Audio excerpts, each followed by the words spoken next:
नमस्कार, मी अविनाश पवार यूट्यूब टुडेजमध्ये आपल्या सगळ्यांचं मनापासून स्वागत करतो. आपण सध्याची जी लोकसभेची निवडणुकीची आहे त्याच्या पार्श्वभूमीवर आपण वेगवेगळ्या लोकांशी चर्चा करतो आहे. खरं तर सामान्य जनतेशी आपण संवाद साधतोच आहे. मात्र आपल्यासोबत आज जे आहेत ते आहेत विनोदजी तांबोळी, जे पत्रकार आहेत. गेले अनेक वर्ष मोठमोठ्या वर्तमानपत्रांमध्ये त्यांनी काम केलेलं आहे. त्यासोबत सध्याही ते अनेक यूट्यूबचं किंवा वर्तमानपत्रांचं हे काम पाहतात. आणि माझ्या मते की आपण ज्या पद्धतीने समाजामध्ये पाहतो आहे की जनतेचे कशा पद्धतीचे साथ पडसाद आहेत, तर आपण एका पत्रकाराकडून जाणून घेणार आहोत की सध्या या निवडणुकीच्या पार्श्वभूमीवर कशा पद्धतीची विचारधारा आहे, काय होऊ शकतं आणि कशा पद्धतीचा मतप्रवाह आहे. काय सांगाल मला की आत्ताचं जी काही निवडणूक आहे त्याच्या पार्श्वभूमीवर लोकांचं आपण कानोसा घेत असतो, तर काय एकूण मतप्रवाह आहे आणि काय लोक विचार करतात? शिरूर लोकसभा मतदारसंघात मतदार हा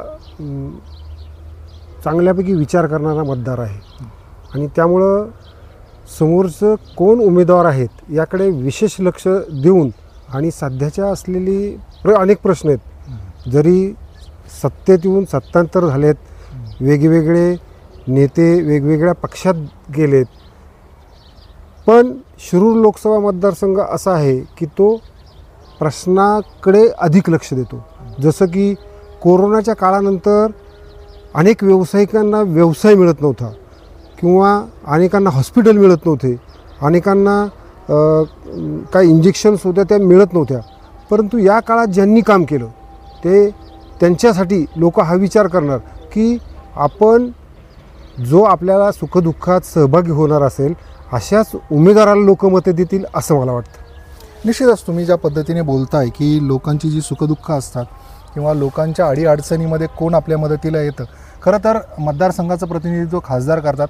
खासदारांचं काम दिल्लीत असतं. बऱ्याचदा अशी पण टीका केली जाते की त्याचं काम दिल्लीमध्ये गल्लीमध्ये काय करायचं. पण आपण मागच्या काळात पाहिलं की किसनराव अण्णा असतील, ते कशा पद्धतीने लोकांच्या सुखदुःखात सहभागी व्हायचे आणि ते लोकप्रिय खासदार ठरले. त्याच पद्धतीने लोक आत्ताही विचार करतील का? कारण तो मागचा काळ होता आणि आत्ताच्या काळामध्ये काही नवीन पिढी जी आहे तो कशा पद्धतीने विचार करेल आणि कशा पद्धतीची एकूण विचारधाराच असेल. तसं पाहिलं तर अनेक दिवसापासून बेरोजगारीचा प्रश्न मोठा आहे. त्यामुळं तरुण वर्गात तो संभ्रम आहेच. परंतु नव्याने बऱ्याच ठिकाणी नोकर भरती सुरू झाली. नोकर भरतीमुळं तरुणांना वाव मिळू लागला आहे. आता पोलीस भरती झाली, तलाठी भरती झाली. म्हणजे त्या अनुषंगानं हा तरुण वर्ग हा विचार करणारा ठरू शकतो की जर या लोकसभेला आपण आपल्या विचाराचा खासदार संसदेत पाठवला तर भविष्यात चांगल्या नोकऱ्या उपलब्ध होतील. हा तरुण वर्ग हा विचार करणार आहे. त्यामुळं तरुण वर्गाचा तो विचार असेल की आपल्या विचाराचा जर खासदार गेला तर नव्याने नोकऱ्या मिळू शकतील आणि अशाच प्रतिनिधीला ते मान देतील असं मला वाटतं.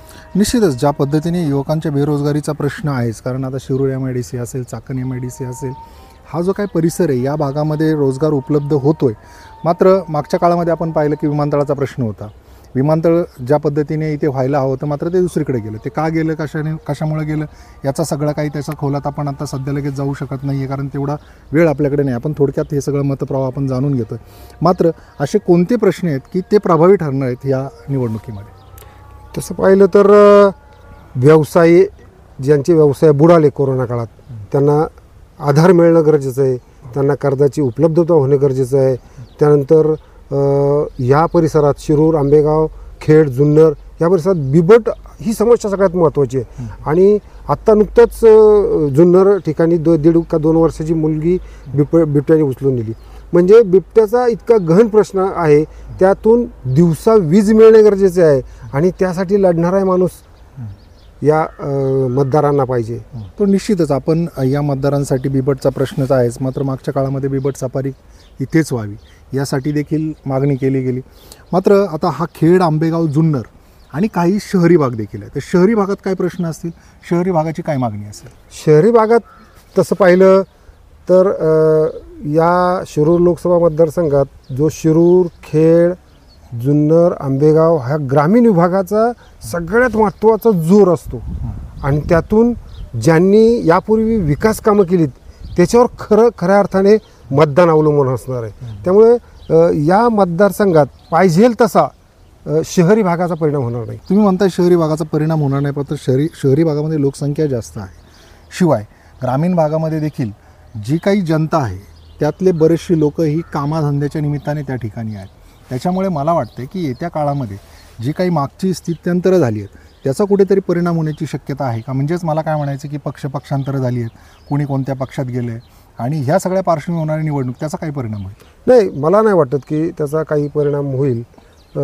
कारण ही निवडणूक तशी हवेवर अवलंबून असते आणि हवेवर अवलंबून असते. त्यामुळे जे उमेदवार नवीन काय व्यूहरचना करतील ह्यावर खऱ्या अर्थाने ही निवडणूक अवलंबून राहील. आणि मला वाटतं मी पहिल्यापासून ज्यावेळेस बारामती लोकसभा मतदारसंघ होता त्यावेळेसपासून पाहतोय की पूर्वी पण बारामतीतील लोक ही खासदार होत होती, पण असं काही झालं नाही. फक्त उमेदवार द्यायचा आणि तो निवडून यायचा एवढाच विषय. परंतु आता जनरेशनचा एवढा परिणाम झाला आहे, लोकांमध्ये ज्ञान इतकं वाढलं आहे की आता लोक विचार करतायत की कोणता उमेदवार आहे, तो कशासाठी करणार, तो काय करणार काम, आणि आपला विकास कुठल्या पद्धतीने होणार आहे आणि कुठल्या पद्धतीने आपण गेलं पाहिजे ह्यावर खऱ्या अर्थाने ही निवडणूक अवलंबून राहणार आहे. निश्चितच आपण म्हणताय ते मुद्दे या निवडणुकीमध्ये परिणामकारक ठरतीलच. त्यासोबत आता सोशल मीडिया आहे, बाकीचे जे काही प्लॅटफॉर्म आले, कारण तुम्ही ज्या पद्धतीने प्रिंटपासून काम करताय, पूर्वी वर्तमानपत्राचं एक महत्त्व असायचं, मात्र आत्ताच्या काळामध्ये सोशल मीडिया असेल, मुख्य जे प्रवाह आपण म्हणायचो मेन स्ट्रीम त्याच्याही पेक्षा सोशल मीडिया हा प्रभावी ठरतो आहे. तर या निवडणुकीमध्ये तो किती की फॅक्टर असेल? ना असेल ना. सोशल मीडिया सगळ्यात जास्त फास्ट झाला आता. इतर वर्तमान दैनिकांपेक्षा सोशल मीडियावर पटकन बातमी जाते, पटकन लोकांना समजते. त्यामुळे जो उमेदवार त्या पद्धतीने त्याचा प्रचार करेल त्या पद्धतीने सोशल मीडियाचा परिणाम होणारच आहे. आणि त्यात आत्ता त्याची खास म्हणजे तरुणांमध्ये याची खास हे आहे, क्रेज आहे. आणि त्यामुळं असं आहे की कधी या निवडणुकीत काय परिणाम होईल सांगता येणार नाही, कोणालाच सांगता येणार नाही. तर निश्चितच सोशल मीडिया हा याच्यातला की फॅक्टर असणार आहे. कारण आपण पाहतोय की ज्या पद्धतीने आपण यूट्यूब टुडेज पाहत आहे, असे जे काही चॅनल्स आहेत त्यासोबतच छोटे छोटे रील असतील, शॉर्ट्स असतील, अशा सगळ्याचा मारा हा आपल्या मनावर होतोय. आणि या माध्यमातून जे काही येतं आहे ते फिल्टर करण्याची ताकद सगळ्यांकडेच असेल असं नाही. मात्र आपण देखील एक सुज्ञ मतदार आहात, त्यामुळे ह्या काळामध्ये आपण सगळ्या अर्थाने विचार करणं गरजेचं आहे. आणि त्यासाठीच आम्ही वेगवेगळ्या पद्धतीने, म्हणजे सामान्य जनता असेल, त्यासोबतच इतर काही तज्ज्ञ मंडळी असतील, तसेच माझ्यासोबत जसे पत्रकार आहेत, यांची मतं आम्ही तुमच्यापर्यंत पोहोचवण्याचा प्रयत्न करत आहोत आणि तुम्हाला यामध्ये जागरूक ठेवण्याचा प्रयत्न करतो आहे. त्यामुळे पाहत राहा यूट्यूब टुडेज. धन्यवाद.